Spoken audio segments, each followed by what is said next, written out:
I think that you have to do the best that you could with the circumstances and information that you have.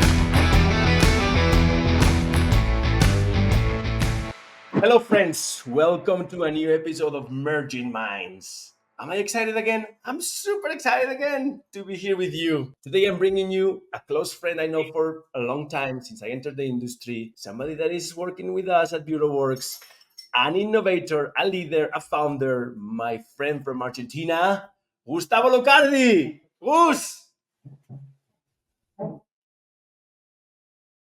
Be here. Glad to see you showing the Argentinian t-shirt, Javi. I hope this is inspiring for the talk. I hope this inspires us. It's a pleasure, my friend. I've been interviewing for the last year some friends, some close friends, some entrepreneurs that are working in our industry, because I believe it's inspiring for folks to see to showcase the journey, the personal journey of these people, how where they come from, how they started their businesses, or how they got to the leadership positions. Because I believe that sharing these human stories helps, so I'm glad and I'm thankful to have you here today, my friend. Thank you. Thank you.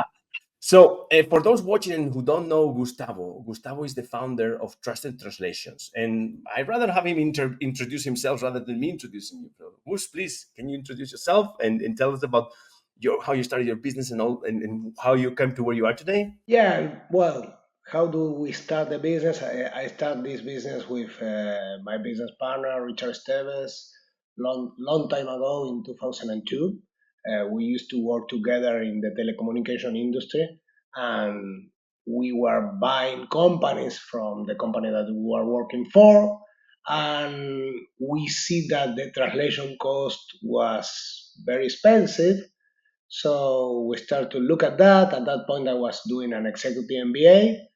So we start to think from zero to do a translation company.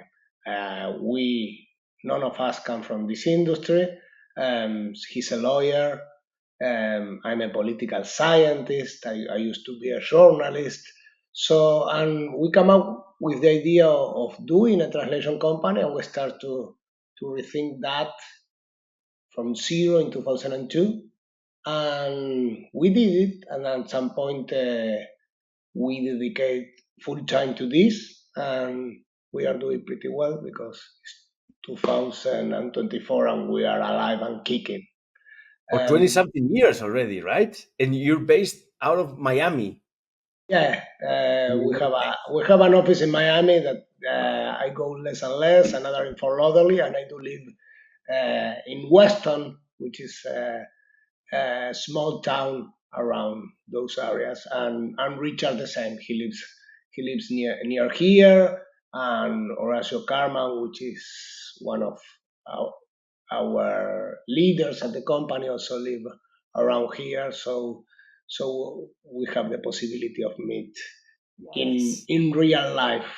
Oh, yes, yes. Still, that thing that was killed almost after the pandemic, right? But I'm guessing like we're meeting more and more, right? So it's super interesting to have you here, Gus. And I love your profile.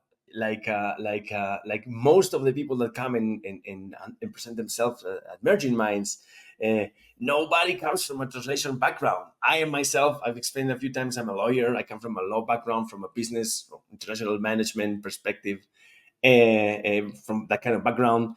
You too.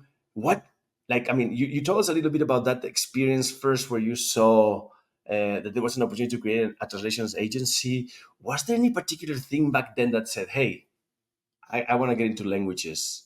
Was there any particular moment that you can recall?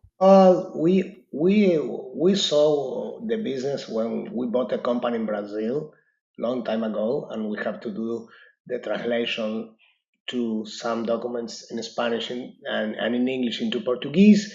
Then we have to buy another company in the US that was related to this one. We have to translate everything Spanish and Portuguese into English, and then. And then the same, we were buying advertisement as part of the deal in Argentina. So Richard said, this is a good business. Why don't we do that? And we start to think from zero. I was doing an entrepreneur course at an MBA, an executive MBA, and I start to think from zero. I do a business plan, and then we decided to do it. And I think that at some point, coming with approach from zero, where how do you see that business without knowing anything, was an advantage that helped us grow very fast initially. um, and well, right now we are an incumbent, and we are dealing with the same problems that all the language service providers are dealing, like AI is there, competition is huge, there is no entry barriers for newcomers, or less entry barriers than before. So we are dealing with all that. I think that I like to analyze the market with the four forces of Porter, or five forces of Porter, really. And well, it's like the language service provider is in the worst situation. I think that companies that are doing software like yours, Javi, are in the sweet spot of that map. But language service providers are in a complicated situation. You have to rethink and reinvent all the time. It's very interesting that you point out, and I was going to ask you about this later, but since you mentioned it, let's go into this now. And I'm guessing from the following, like in terms of evolution, starting a business 10 years ago, 15 years ago, 20 years ago is of course definitely different than what it is now, right? Imagine you would have to start. You would have the same passion that you have at 20 years ago, of course, but imagine that you would start your own LSP today. And I know a few people who are doing it. Can you tell us about some advice that you would tell them? AI, just AI. If you have to rethink from zero now, something, start from zero now, just focus on AI and applications of AI. I think that the customizations of AI for different markets, it's it's is this is the way. I think that and also I will think in multilingual content creation than the traditional localization and translation business. Again, we have a couple of clients that come up with the idea of translating something, and we told them, why don't you want to create the content from zero in this language instead of translating from that language? And Yeah. it's working. And I Okay. think that for all the industries that are not regulated, and the translation has to be a copy of the other thing, this is going to be working, and this is going to be growing and growing. Yeah, yeah. So you would recommend people to stay updated, to stay focused on technology, on AI applications, on AI solutions.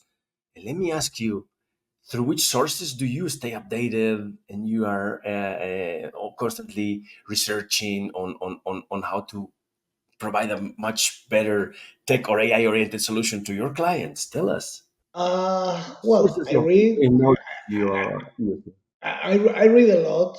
There is a couple of books that show you what's going on, like which was the name of this one? The second version of Singularity is Near. It's a great book to read to understand the real problems that are behind all the AI revolution.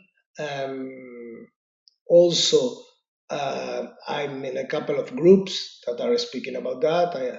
I studied something at Harvard, and I'm an alumni of Harvard, and there are AI groups where a lot of business people are speaking about AI and the customizations of AI. So I'm I talk with those guys that are doing that conversion into AI in very different industries.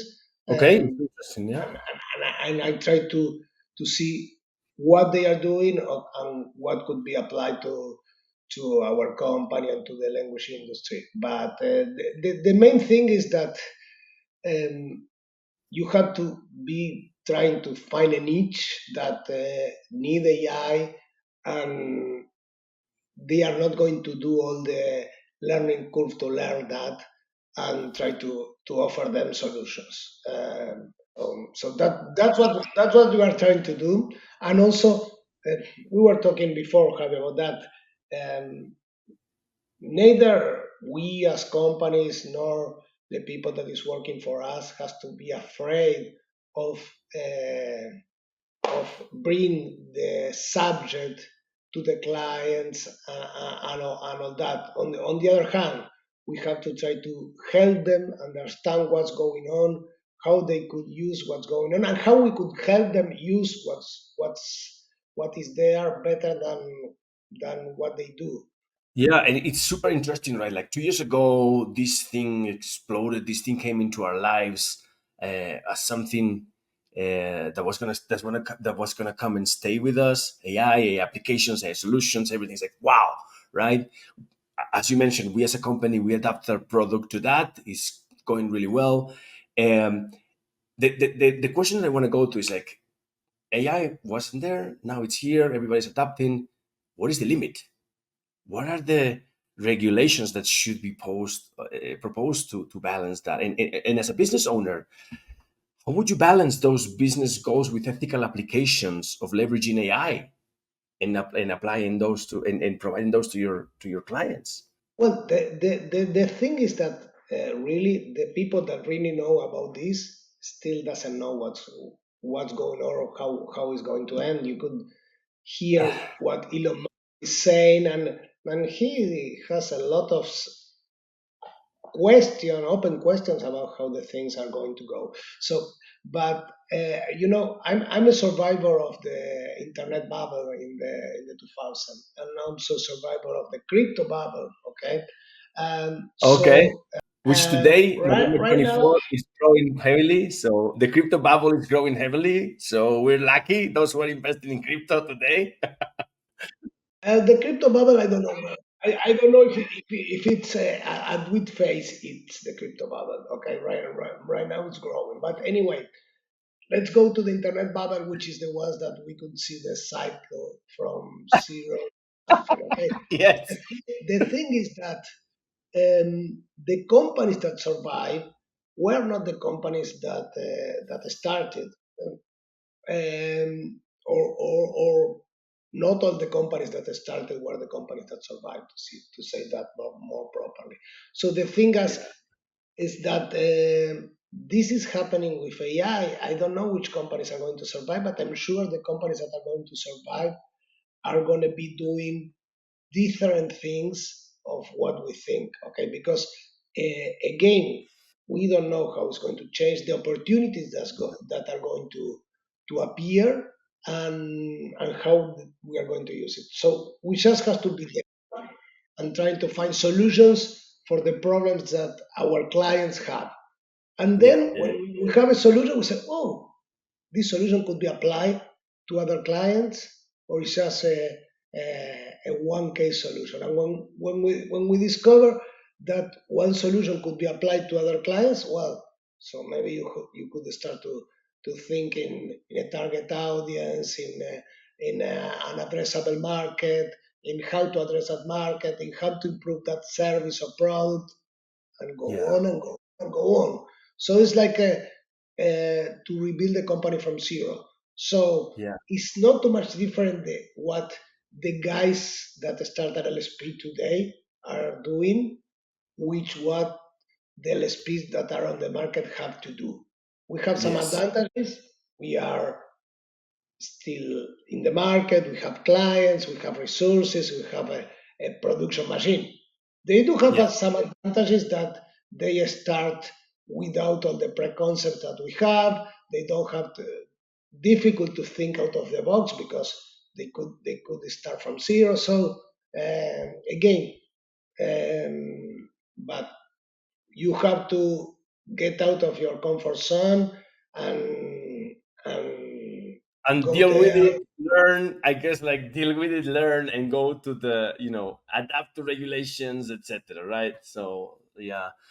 I'm happy to hear that you're already doing this, that you're thinking ahead, because still we're in this moment of a lot of reluctancy, of a lot of doubts, of early stage adopters. So I believe you're an example on applying this sort of solutions, on taking these sort of solutions, Gus. So, and let me ask you, because I was thinking now, since we're talking entrepreneurship with background in several uh, different topics than localization, has leadership been difficult for you? Was it within you? Did you have to learn it?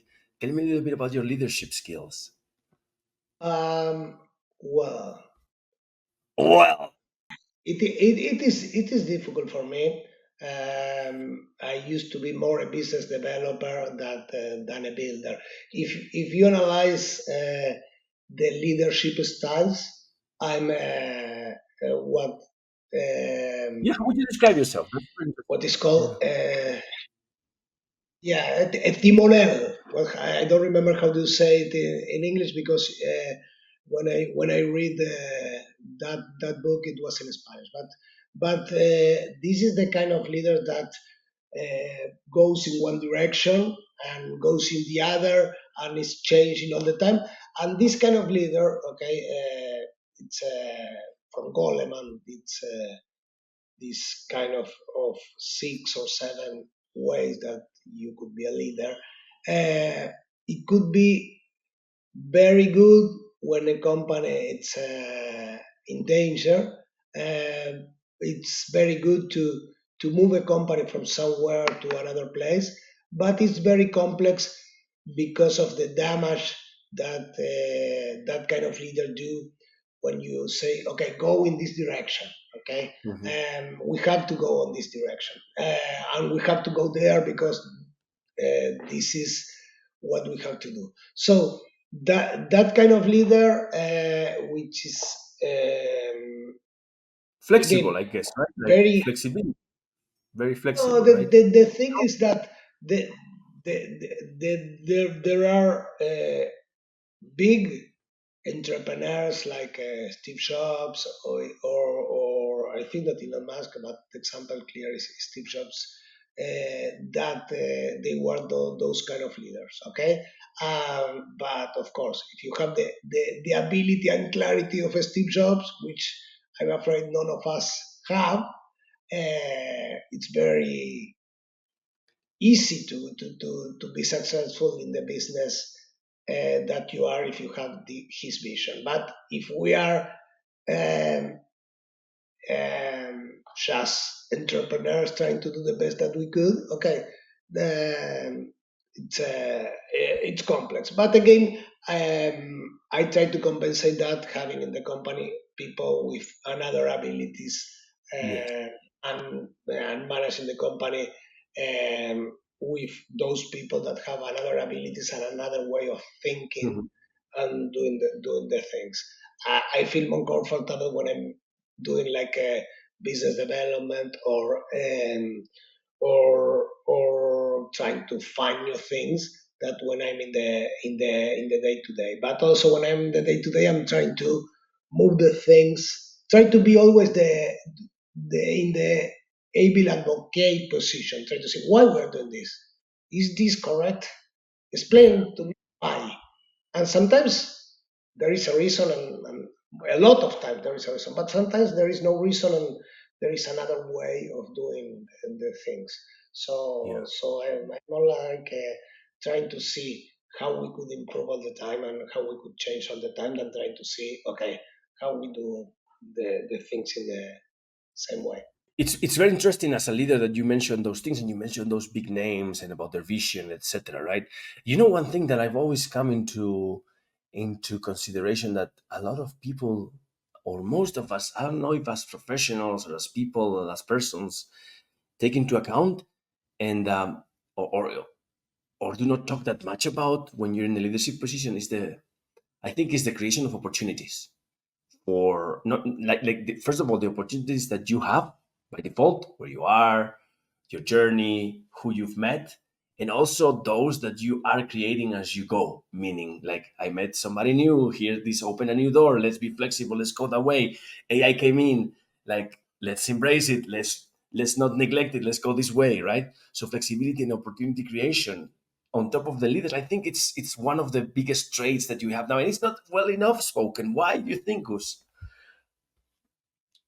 Well, I have a very personal approach to that, which is I think that you have to do the best that you could with the circumstances and information that you have. And if you do that, Hmm. or the people that is working to do that, it's just what you have to do, and it's okay. You don't have to do more than that, but you have to do that because what I mean that at the end you could do everything well, and the things could go wrong, or you could do the things so and the things could go well, because luck is at least 50% of the thing. So Yeah. if luck is 50%, you have to to leave the result go in the way that it goes. But if you know Yeah. that you did the best that you could, or somebody that was working with you or for you do the best that he or she could, that's it. So we are thinking about that all the time, and I think that there is a poem from Rudyard Kipling that says something like, if you could start from zero without thinking in your failures and success, then you will become a man, my son, and something like Hmm. that. Yeah, Um, I get it. Yeah, yeah, yeah, yeah. so, It's so, so this is the thing, that success and failure are two impostors. Okay, as Rudyard Kipling says. So if you know that success and failure are two impostors, you start to feel better when you fail, and you have to still not so happy when you are successful, because again, you know that 50% was luck. So what make you be good with you is that you do the best that you could with your circumstances. There is also a Spanish philosopher, Ortega y Gasset, that says in Spanish, he says, uno es uno y sus circunstancias.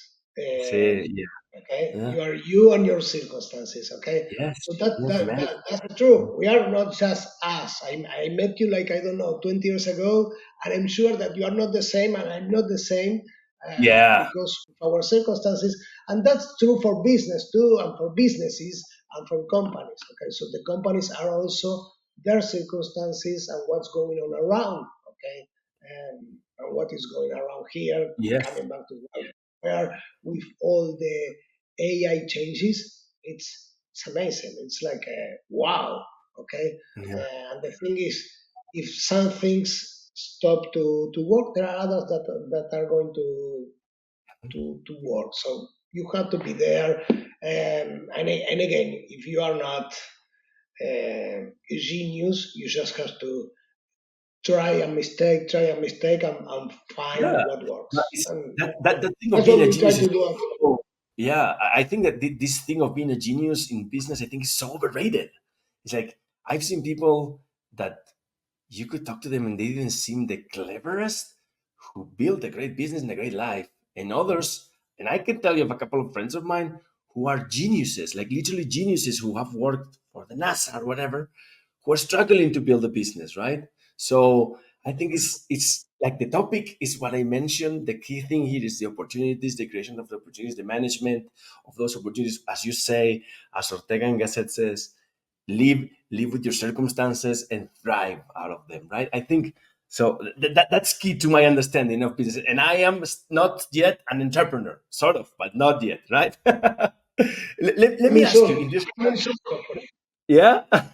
So let me ask you, because Hopefully. it makes me think as well that you read a lot, you get a lot of inspiration from groups to be innovative, to bring new processes, new solutions to your clients, to keep moving on in life. What inspires you the most? What has inspired you, or who has inspired you the most in your career so far? That's a tough one. Who's Oh, I have a lot of models. I have a couple of friends that are like mentors for me. Yeah. Um, No, it's more like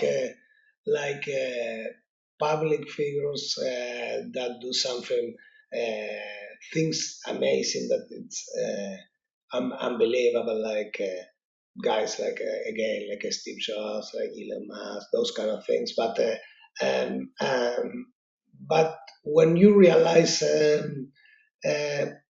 how big things uh, could be done by those guys, then you see that it's not so difficult to do what you are doing. Mhm. So I try to move forward with some certainty, but also knowing that that you just have to move forward and see what's going on. So no, I don't have a like anybody in that is okay. It's just more an attitude than a Mhm. person. More The than attitude is anybody. Yeah. attitude is keep going, okay, Attitude. keep going, try to learn, keep doing it, and again, if you're not a genius, if you try a mistake, you are going to find something, okay, Mhm. and if you have certain amount of luck, so Yeah. um, so But there I is no disagree with the luck thing, Gus, because I think the luck, and I think I saw this in a cartoon when I was a kid. It was a definition of luck that I was like, this is the definition of luck that I want anybody. there is one from Pasteur that says luck helps prepared people or something like that. Pasteur, the ones Yeah, that do all the changes in medicine. Well, luck help prepare people. That's true. You have to be yeah, prepared. You have to be aware. You have to be awake. Okay, the yeah. train sometimes just come once, and if you don't take it, No, that, I but don't agree at with the that end, either. I don't agree with that either. um, I don't. luck also. Oops, we learn. Okay, luck also help help. In any way. No, that not also helping the no, it's not also helping the prepared people. In my point of view. Okay, so I see people Yeah, that is amazing and they were not learning and they didn't do it, and I see people that say this person is okay and they do great things. So yeah, yeah, yeah. And I was just saying that, like, to me, the definition of luck, and it's like I particularly do not believe in luck. Of course I say the expression "you've been lucky." When Madrid wins, they're lucky always, right? And when football, the rival wins, they're lucky always. That's for sure. But I believe, okay, jokes aside, I believe in a definition that I heard like years ago. It was like there is no luck. Luck does not exist. That luck goes. It's a combination of the different opportunities that you have around you, and that's what I asked you before, and that we've been discussing a little bit about it, right? It's there, and also what you just mentioned about you just said, oh my god, I forgot about well, anyway, let's go to we'll edit this part and we'll go to the next point because I just me okay, se me no, olvidó preguntar, joder, let, me cago en la leche. let, Anyway, we'll edit this one. let's start from there. But the Sí, thing is, yeah, sorry. and by the way, this talk is becoming more philosophical No than philosophical. What is an more Argentinian and a Spanish person gonna technicalities be of talking? business. Amigo, So what are a Spanish and Argentinian gonna be talking if it's not about philosophy? What is it? It's in our blood. Like you know that Argentinians are philosophers, natural born raised philosophers, my friend. And Spanish, if we give me a beer, I'll be the philosopher too. And I like these chats. I just got one more question for you, Gus, and it's about like, hey, sometimes I keep thinking of my journey, and I have this thing of like, I a lot of times think about, oh my god, how it was when I entered the industry. What if I knew all the stuff that I know now? How would it be, right? So my question to you is now: what kind of advice would you give your early you if you have some for him? well, I'm not the kind of people that says if I live again, I will be living in exactly the same way. No, if I live again with again, you take decisions with all the information that you have. if you have the information that you have today when you took the other decision, okay, uh, let's buy Bitcoin when it was out one. No, I think that this is not a real situation. You have so if it's not information, okay, it's not information that was not able to have 20 or 40 or years ago. If it's not information advice, okay, if it's not based on information, the advice would be just uh, keep trying till you find a way, and only that, okay, which is what I try to do for living. I try to tell to my kids. I try to do at my companies. So that's the advice, because the other one is pretty easy. If I know what's going to happen, okay, go in this direction, okay. It's like a bet with the information, but Yeah, if it's yeah. not You know based what on advice that, I it's would, just you know the advice I would give my younger resilience. self? Yeah, my resilience. Yeah, yeah. The only advice I would give my younger self is like grow a beard. Because I never had a beard until the last 9 years, my friend. So that's the only advice I would give myself. Anyway, it's a pleasure to have you here today, Gus. It's great to share Okay. your journey. It's great to have you with us, working with us in BureauWorks for many more times, for many more years of collaboration, for much more. For I hope people are more like you, my friend, entrepreneurs, like thinkers, and with your personality. I appreciate you being here today. Thanks so much. And Thank you, Javi. You have a, a great personality, and you are giving away your energy all the time in all the situations. So thank you for having me, oh, and it's a all the pleasure. luck for Donna to be in the next soccer World Cup, team soccer World Cup next year. Yeah, but Okay, unfortunately, Barcelona is we not there, need so you it's to not a nice one. to be here. Okay, I hope to see you soon, my okay. friend. Thanks, everybody. Bye bye until the next episode. Thank you. Bye bye.